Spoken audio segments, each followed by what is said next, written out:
While she lay there pretending to be asleep, Vera couldn't believe what she was hearing. One thing was now painfully clear. Her life was in danger. Then they all walked out of the room, and then the door was shut. Vera had to act fast. She opened her eyes and immediately grabbed the car keys and ran as fast as her legs could carry her. This is African Folktales with Nsinim. Listen to this story.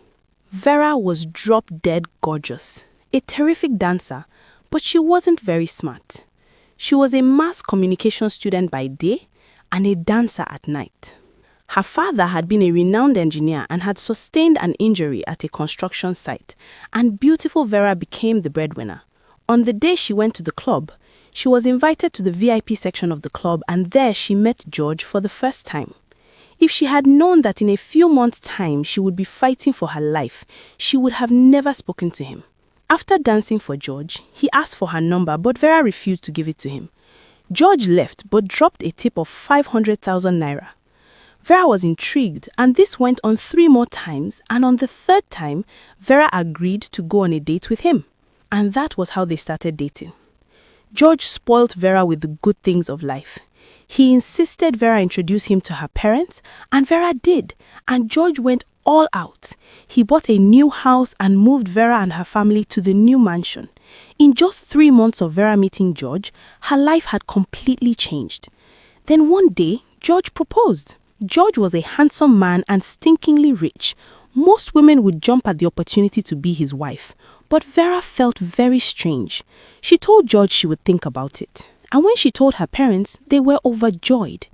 George was an answered prayer to their years of poverty. Vera's father, Vincent, instructed his daughter to immediately accept the proposal, and her mother supported him. Vera was in tears. She couldn't understand why her father would force her to accept a marriage proposal, and Vera couldn't understand why she was feeling unsure of George. One morning, Vera's mother, Patricia, told her daughter one Saturday morning to get ready that she would be attending her friend's daughter's wedding with her. When she was done dressing up and applying her makeup, her mother asked her to wait for a bit.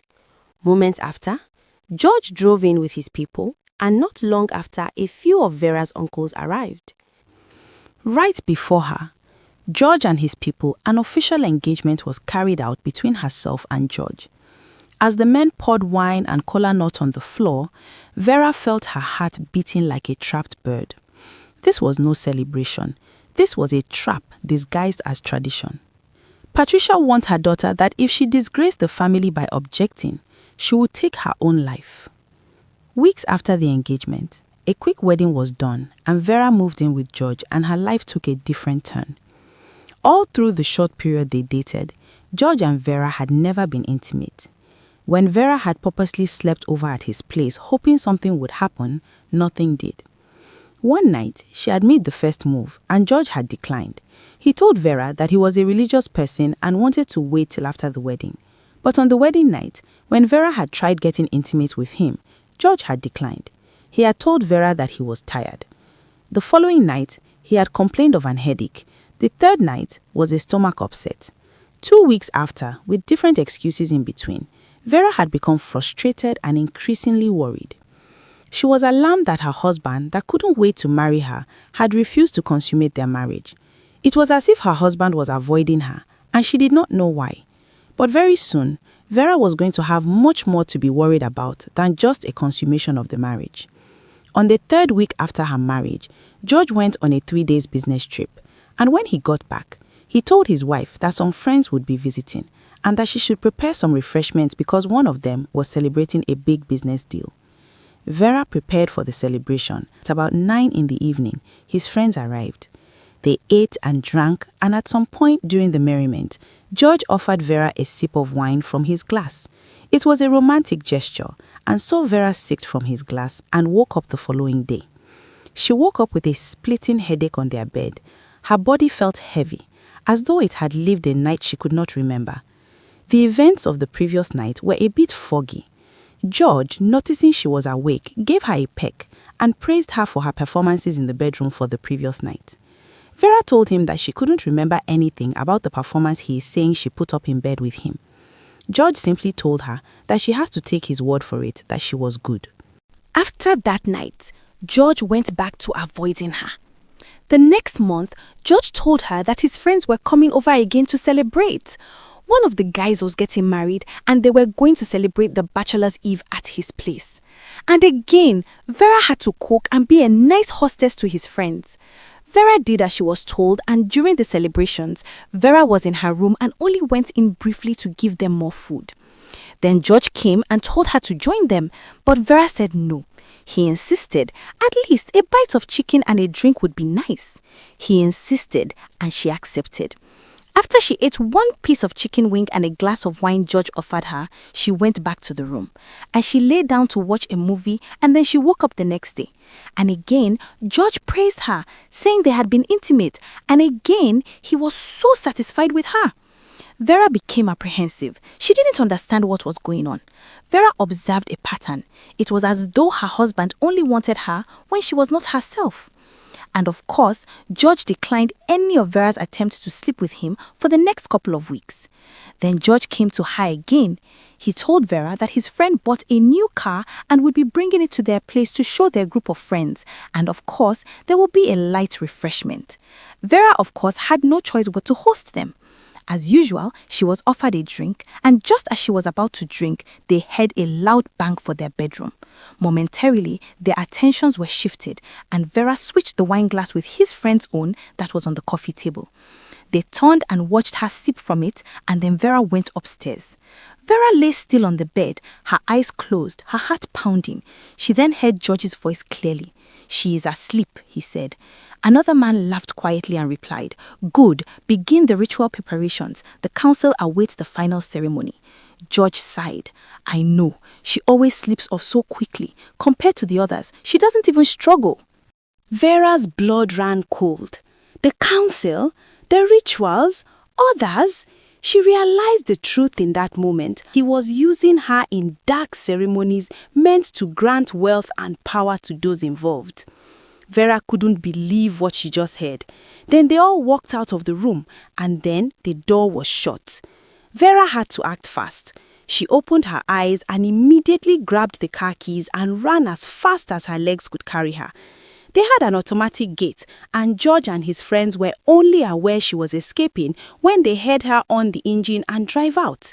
She drove as fast as she could to her parents' house, and seconds after she arrived, George came.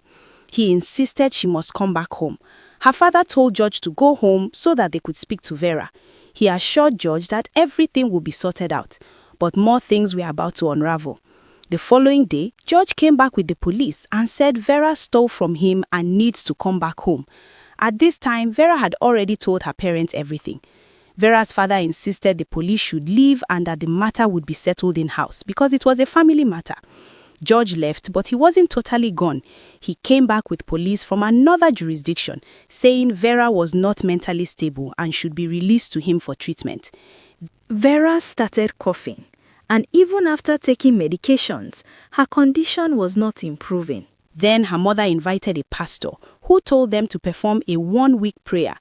On the 7th day, a lot of revelations were made by the pastor that confounded and terrified Vera and her parents. The pastor explained that the ceremonies George and his friends performed were not ordinary celebrations. They were secret practices believed to promise wealth, influence, and unusual strength. Each of the men claiming to be George's friends had married before, and their marriages were connected to these secret practices. What shocked Vera and her parents most was discovering that she was George's second wife. According to what the pastor revealed, each woman was unknowingly drawn into the arrangement for 1 year, after which their lives often took a frightening turn. Vera's head started spinning. She could not believe she had married such a man. The pastor added that the men were told that if they successfully married twice, they would enjoy a lifetime of wealth and influence. Vera felt her strength fading. Then the pastor said that if she could stay away from George for the next 1 month, she would be safe. Vera's parents sent her to a maternal aunt that stayed in a remote village in Cross River State. There was no cellular network, no motorable roads or electricity. Vera went there to hide, but the drama was far from over. George started by showering her parents with gifts. He bought Vera's father a brand new car, opened a supermarket for the mother.